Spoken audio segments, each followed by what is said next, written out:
May is one of the busiest months in the garden, and it's also one of those months where we could make everything accidentally worse. There are plants right now that can get stressed, bolt, rot, stop flowering, or things like that if you start messing with them too much in May. So today I want to walk with you and talk about what I'm doing in my garden and my food forest here in zone 6-7, and what I'm planting, what I'm focusing on, and what I'm ignoring. May is the kind of transition month where suddenly everything is waking up. The weeds wake up, the pests wake up, the fruit trees are growing, the strawberries are blossoming, and seedlings need to go out. And honestly, it can start to feel really overwhelming really fast. So in May, we want to make sure that it's not about doing more things, but doing the right things. And there are a few jobs that you can do in the garden and food forest in May that's going to make summer and the rest of your gardening experience so much easier. But on that same note, there's also a few things that you can do that will really set you back and behind. So one of my biggest priorities in May is mulch. Honestly, everything mulch. I'm putting mulch in my pathways, I'm putting mulch in my beds, and there are two different kinds of mulches, which is really important to notice. This mulch that are in my garden beds is rough cut up debris. And then the stuff that's in my paths, this is going to be more of like the dyed stuff that you get in bags. That's just because I don't want the dyed stuff. I don't want those dyes or chemicals in my garden beds. But the mulch is so important. It's so very important. It's my top priority in May, because in May is when we start getting the major growth of things, and that includes weeds. So if I want to stay on top of my garden this whole summer and be able to manage it easily and enjoy it, mulch is my best friend. And so I'm putting about 1 inch of mulch on all my garden beds. I'm putting 1 to 2 inches of mulch on my pathways. And then for the rest of the season, I can just enjoy planting and harvesting and trimming back where I need to, and just really doing all those really fun gardening tasks that you want to do, not necessarily the weed stuff. So specifically, let me show you what I've got going on in this. I just made this bed this morning, and underneath this compost, if you can see, I've got a marshmallow plant popping up there. Underneath this compost that I've got here, this garden soil, is cardboard. And what I did, because I like things easier than harder, is I just filled this bed with some of the weeds that I had picked up from the sides of my pathways and in my beds, laid them down, compacted them by stepping on them a bunch, put the cardboard down, and I'm putting compost on top. Now, the next thing I do is I put mulch on top. And then I don't have to worry about weeds popping up hardly at all. Just doing this step where I put the cardboard down in the compost is going to be really great at weed suppression, because this is new soil. It doesn't have seeds waiting in it from last year. Maybe I was too late pulling some weeds and I got some seeds in the soil. This is going to be some really clean stuff, but putting the mulch on top is going to help me even more keep those weeds back. And it's also going to help with soil moisture retention, which is really fantastic, because honestly, watering the garden every day, twice a week, 3 times a week, depending on when it rains, that's a lot of work. And I'd rather not have to do that work, and I'd rather do the fun work. So the main takeaway in that is mulch, mulch, mulch. Or basically, don't leave bare soil, because bare soil invites weeds. It invites growth that you're not looking for. Bare soil, not good. Mulching, very good.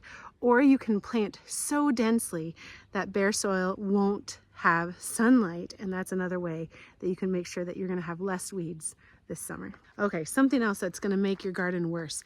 When you're out here and you're starting your beds and you're planting your seedlings in them, frequent shallow watering is going to be not good for your garden. We don't want to do that. We want to do more infrequent, heavy, deep soakings, and that's going to encourage root growth down into the soil instead of having those roots near the surface level, and that's going to make stronger, healthier, more vibrant and productive plants. Okay, so what I'm planting in May all of my seedlings. Everything that I planted in my grow bags for the winter sowing, I am planting those this month. And it's past our last frost date. We might get a couple of cooler nights, but we're not going to get any frost anymore, which is fantastic, which also means now we can get rid of all that debris in our garden as well. The debris from last year that we were keeping because we wanted all those beneficial insects. Now we can start making our gardens pretty.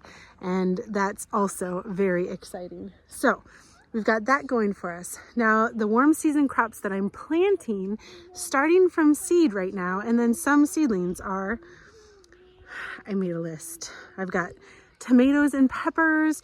We're doing squash, zucchini, cucumbers, melons, pumpkin, corns, basil, beans, and let's see, most of these are going to be straight from seed, by the way.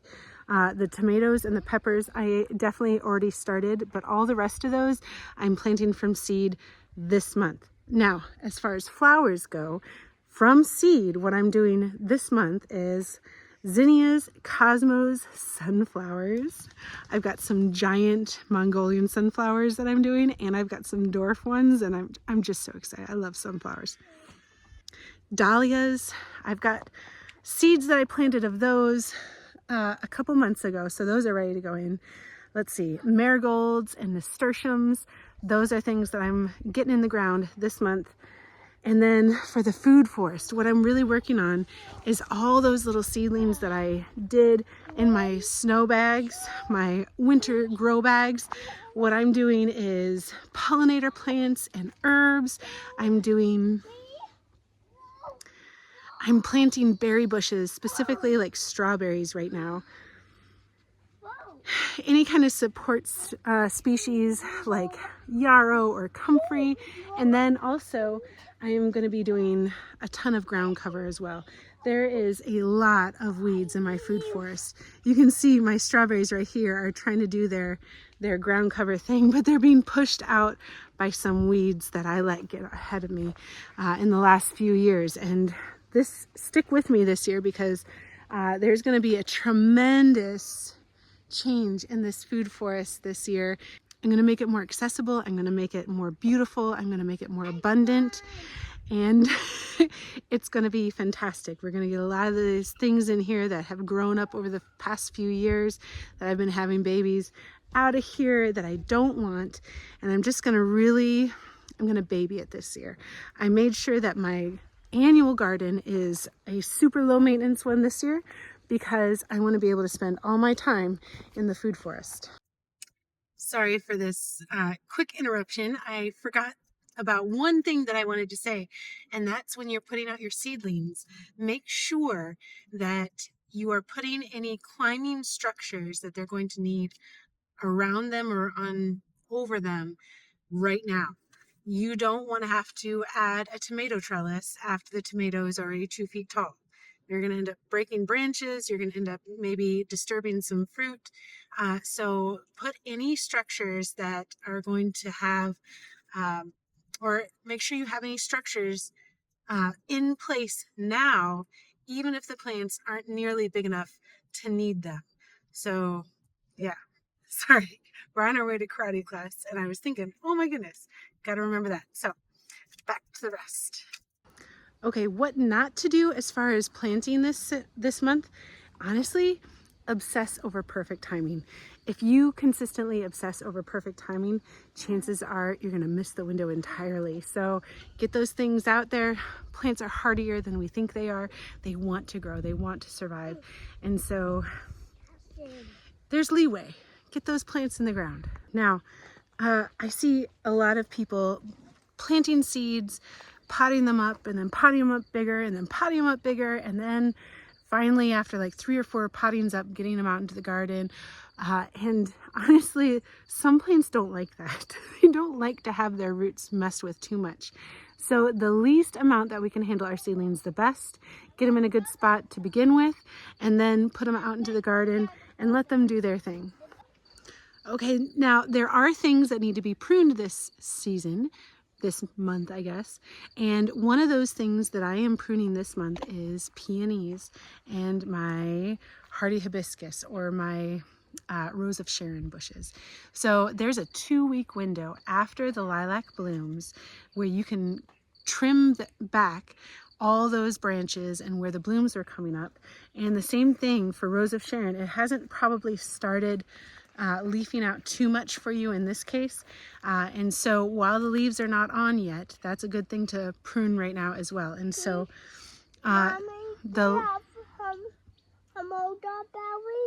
we're gonna look for more strawberries, I promise. So the lilacs specifically like to grow their blooms on last year's branches. So if we can get the... Mommy, he found a strawberry. No, that's a white one. Not yet. It's not ready yet. Okay. So if we can get our lilacs pruned right after they bloom, they'll have enough time to grow those new branches and get those new buds formed so that next spring we can have loads more of those flowers.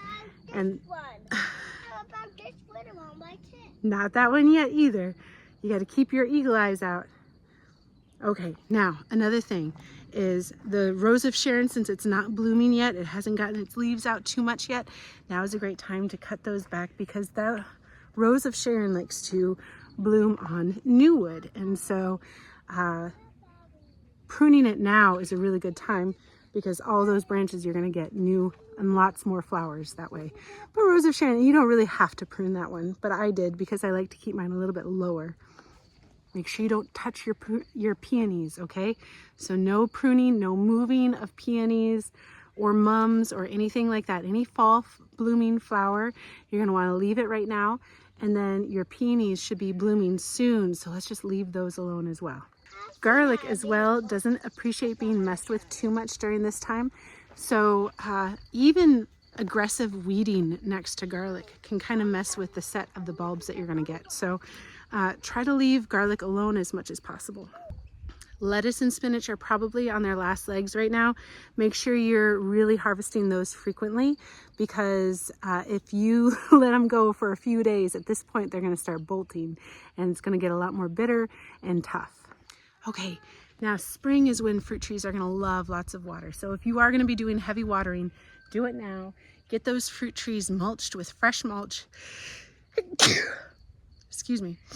And then also go around and make sure that there's no competing plants for their nutrients. So it's good to have things like comfrey around them and chives and daffodils, but we don't want grasses there. The grasses aren't going to be doing anything for the fruit trees to help them survive. They're really just going to be sucking in the moisture and they're going to be taking out the nutrients. So make sure there isn't things underneath your fruit trees that are going to be detrimental to its growth. And this is one of the most important months for pollinators in our gardens and our food forests. They should be all over all of our blooms. Make sure that you're not spraying right now. Make sure that you're not overweeding where you get rid of any flowers that might be there. Like a lot of us are kind of waiting for our big flowers to do their big show, but there's going to be things like yarrow and chives and clover and maybe something that we'd consider weeds blooming, and those are the things that are going to draw those pollinators to our garden and keep them. And so we really want to make sure that we have a source of food for those pollinators right now, even if we didn't necessarily plant them. Something that I really like to do, especially in my food forests, is I like to keep a little habitat area periodically throughout the food forest. And so I have it's hard to see. I have little rock piles in my garden in different areas. I leave the leaf litter in almost all the areas. I don't actually remove leaves at all unless I have a diseased tree. And then I let some areas kind of stay a little bit wild. And everything that I just talked about right there is going to help so much with your pollinators. And it's going to give them a habitat to live in and grow in and have babies in. And right now I'm just using this opportunity to plant as much as I possibly can. So mulching and planting is my big thing this year or this month. And so I am going to overplant. I want things closer together than they would definitely say on the seed packets or in the spacing guidelines on your seedlings. I want to have an abundance of growth. And honestly, plants do a lot better when they're planted closer together than we think and we give them credit for. And so again, it's also covering the soil, so we're going to have less weeds, and interplanting is going to be really good too at keeping pests away. So you want to mix up what you're planting. Don't just have a whole row of tomatoes. Make sure that you have some chives in there and some marigolds and calendula and onions, and mix it up a little bit. And as long as your soil is good, you don't have to worry too much about competing neighbors. Keep adding to your soil, keep making your soil better every single year, and you can even plant tomatoes next to peppers. So May is really where the entire tone of the garden gets set. The mulching, the watering habits, planting. Every time I come out to the garden, I try to plant something. All of it starts compounding from here. And honestly, this is the best part of gardening, but don't be afraid to experiment. Some of the best things that happened in my garden happened because I broke the rules. Your garden is going to teach you better than any chart or any list that the internet is going to have. Make sure you subscribe if you want to see exactly how this garden is going to transform this year, as well as the food forest, because we're going to be out here almost every single day doing something fantastic. I won't be doing videos every day, but I will definitely be working on it, and the transformation is going to be dramatic and glorious. So make sure you subscribe, like, comment, do all the things. What are you doing in May? Because honestly, I feel like I've been waiting all year for this month specifically. This is the best one of all gardening months, I think. So anyway, let me know what you're doing. Have a wonderful day and stay blessed.